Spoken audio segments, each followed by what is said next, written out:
नमस्कार, किस्सा यूपी का देख रहे हैं आप। मैं हूं आपके साथ सोनाली। देवभूमि उत्तराखंड में लव जिहाद के केसेस आने के बाद से ही वहां की मुस्लिम आबादी पर हिंदुओं ने हल्ला बोलना शुरू कर दिया है।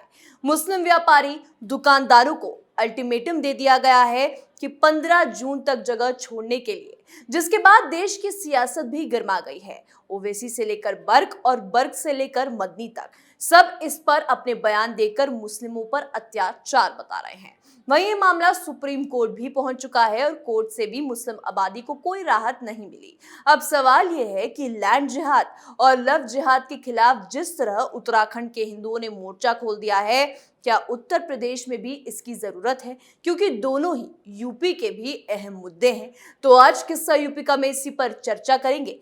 चर्चा के लिए मेरे साथ स्टूडियो में मौजूद हैं कैपिटल टीवी के एग्जीक्यूटिव एडिटर राजीव जी। राजीव जी, बहुत बहुत स्वागत है। धन्यवाद। राजीव जी, जिस तरह से उत्तराखंड के हिंदुओं ने जागरूकता अभियान चला दिया है लव जिहाद और लैंड जिहाद के खिलाफ, क्या उत्तर प्रदेश में भी ऐसा कुछ आने वाले दिनों में देखने को मिल सकता है? बिल्कुल मिल सकता है, क्योंकि उत्तराखंड का डेमोग्राफी जी पूरी तरह से चेंज करने की कोशिश की गई।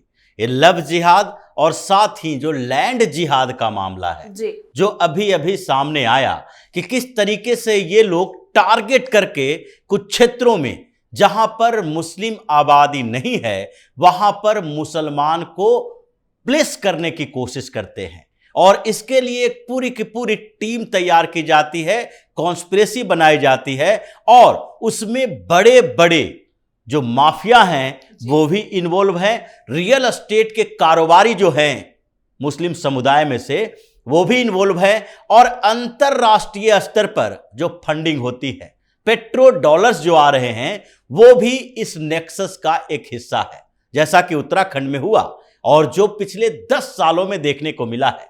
जो उत्तराखंड से हैं वो इस बात को समझते हैं और आपने भी देखा होगा, क्योंकि उत्तराखंड से आप भी आते हो, तो ये सामने में दिखाई पड़ता है कि जो लोग बता रहे हैं कि जब हम पहले उत्तरकाशी जाया करते थे, जब पहले हम देहरादून जाया करते थे, अल्मोड़ा जाया करते थे, तो उस समय कहीं कहीं इक्का दुक्का कहीं बुर्के वाली औरतें महिलाएं दिखाई पड़ती थी। मुस्लिम जो टोपी लगाए हुए रहते हैं अपनी पहचान बताने के लिए, वो भीड़ में कहीं एक दो दिखाई पड़ते थे। लेकिन आज अचानक से क्या हो गया कि उत्तराखंड में मुस्लिम आबादी बढ़ने लगी। ऐसा तो है नहीं कि मुस्लिम आबादी जो कि इस देवभूमि से दूर थे अचानक से वहां कन्वर्जन हुआ। ये कन्वर्जन भी होता तो ये कहा जाता कि कन्वर्जन रैकेट है जो वहां पर सक्रिय है, लेकिन कन्वर्जन का मामला, जो धर्मांतरण का मामला है, उस पर सरकार ने इतनी सख्ती दिखाई है कि कन्वर्जन तो नहीं हो रहा है लेकिन डिस्प्लेसमेंट हो रहा है। और डिस्प्लेसमेंट कैसा कि कहीं से डिस्प्लेस करके कहीं पे प्लेस किया जाए, यानी जहां जहां मुसलमानों की संख्या ज्यादा है वहां से उठाओ और इन्हें बिजनेस के नाम पर पहले वहां भेजो, फिर वहां पर जब छोटी मोटी दुकान खोल लें तो उसके बाद उन दुकानों के लिए जमीन खरीदो।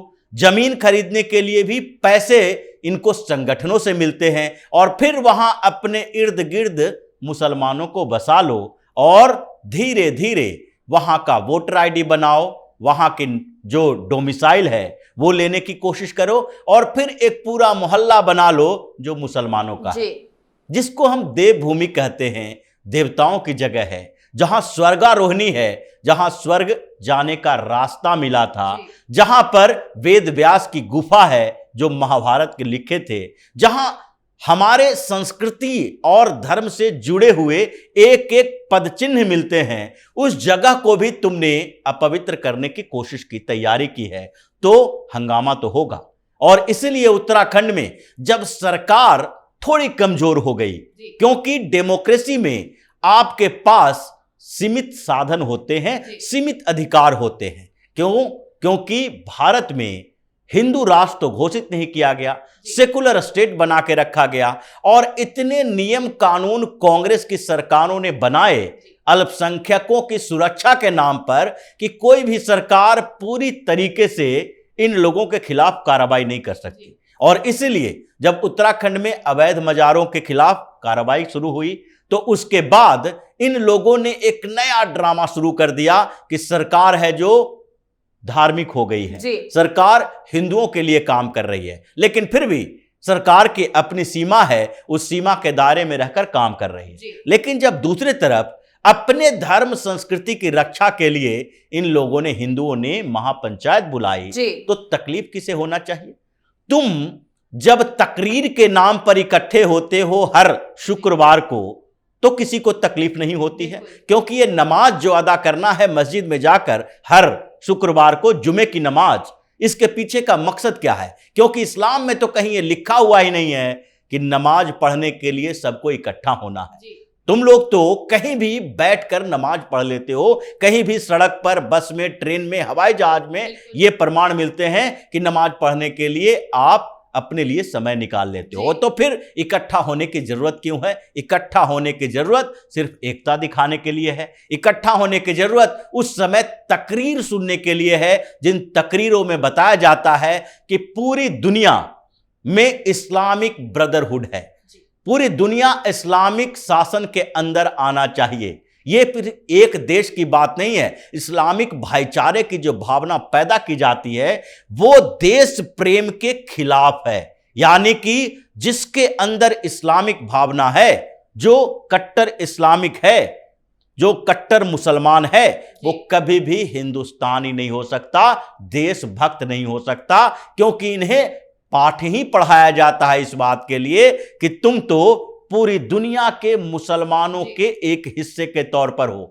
बाउंड्री तुम्हारे लिए नहीं है। ये उसी तरह का सिद्धांत है जैसे मार्क्स ने कहा था, दुनिया के मजदूरों एक हो, कोई देश, कोई सीमा नहीं है तुम्हारे लिए। सारे देश में दो ही वर्ग हैं, एक शोषक वर्ग है, एक शोषित वर्ग है, और तुम शोषित वर्ग हो, शोषक वर्ग के खिलाफ संघर्ष करो और पूरी दुनिया को कम्युनिस्ट बना दो। यही इनका नारा है कि पूरी दुनिया के मुसलमान एक हैं, तुम्हारे लिए कोई भी बाउंड्री देश की नहीं है, देश से तुम्हें कोई लेना देना नहीं है, संविधान तुम्हारे लिए देश का नहीं बना है, तुम्हारे लिए तो शरिया कानून है। इसलिए पूरी दुनिया के मुसलमान एक होकर इस्लामिक वर्ल्ड, इस्लामिक दुनिया की बात करो। और इसी बात के लिए अब हिंदुओं को लगा कि हमें बीड़ा उठाना पड़ेगा जी। अब हमें आगे बढ़ना पड़ेगा अगर हमारी धर्म और संस्कृति की रक्षा करनी है तो।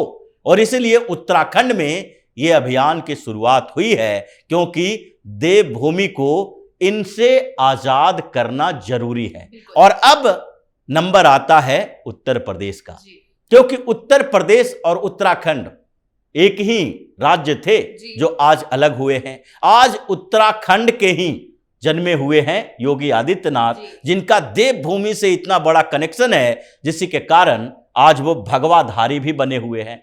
तो उत्तर प्रदेश के मुख्यमंत्री रहते हुए इन्होंने सख्त कार्रवाई की, इन लोगों के खिलाफ एक्शन लिया है। लेकिन फिर भी जो सीमा उत्तराखंड के लिए, सरकार के लिए है, वही सीमा उत्तर प्रदेश में भी है। अब उत्तर प्रदेश में भी हिंदुओं की महापंचायत होगी, हिंदुओं को जागना पड़ेगा। इसके लिए शुरुआत भी हो चुकी है।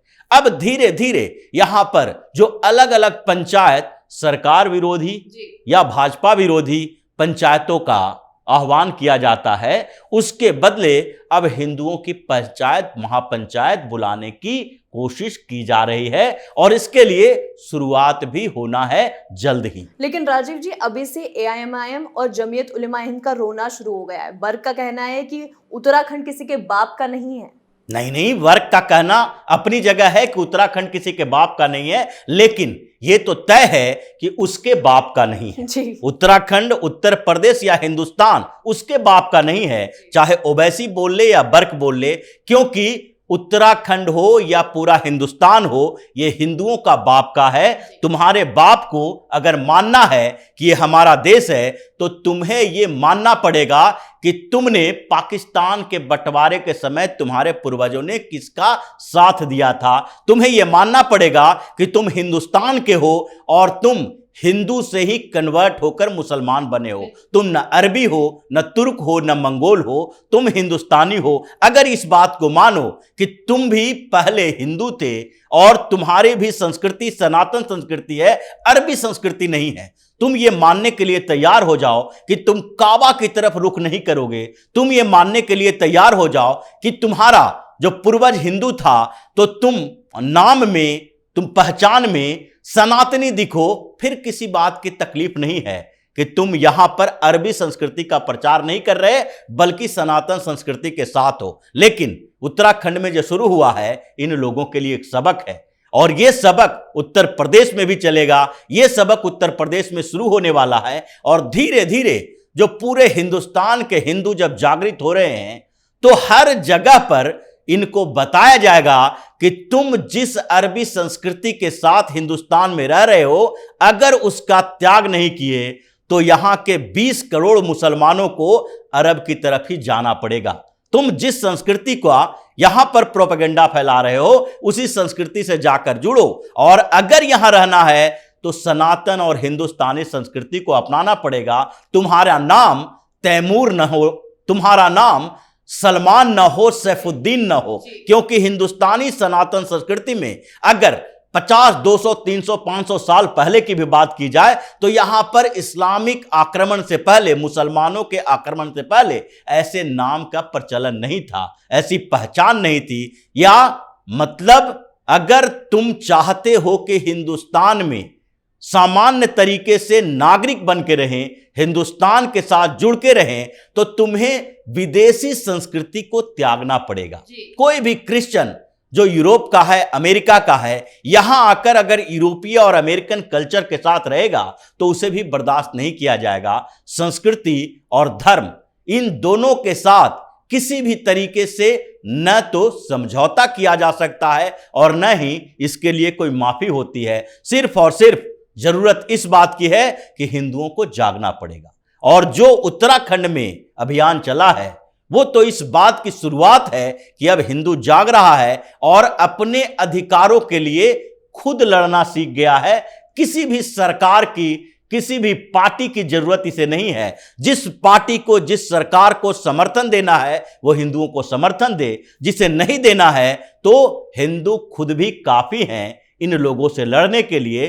20 करोड़ मुसलमानों को सबक सिखाकर भारतीय और हिंदुस्तानी संस्कृति सिखाने के लिए, और अगर नहीं सीख पाया तो इन 20 करोड़ मुसलमानों को सोचना पड़ेगा कि हिंदुस्तान उसका घर है या अरब घर है। अगर हिंदुस्तान नहीं है तो फिर अरब की तरह ही ये लोग रुख करें और वहीं जाकर अपने उस अरबी संस्कृति का प्रचार करें। बहुत बहुत धन्यवाद राजीव जी बातचीत के। धन्यवाद। जी हाँ, उत्तराखंड में हिंदुओं ने लव जिहाद और लैंड जिहाद को जड़ से खत्म करने का मोर्चा अपने हाथों में ले लिया है। वहीं मुस्लिम आबादी वहां पर पलायन करने को मजबूर है। वहां से बड़ी संख्या में मुस्लिम अपने घर छोड़कर भाग रहे हैं। उत्तराखंड के साथ साथ उत्तर प्रदेश में भी इस वक्त लैंड जिहाद और लव जिहाद के केस काफी ज्यादा मिल रहे हैं। सरकार के एक्शन के बावजूद ये दीमक की तरह यूपी को खोखला कर रहे हैं। अब जरूरत है कि देवभूमि की ही तरह उत्तर प्रदेश के भी हिंदू जागरूक हो जाएं और जिहाद जैसे दीमक को खुद ब खुद हटाने का संकल्प ले। किस्सा यूपी का में आज के लिए इतना ही। देखते रहिए कैपिटल टीवी उत्तर प्रदेश। नमस्कार।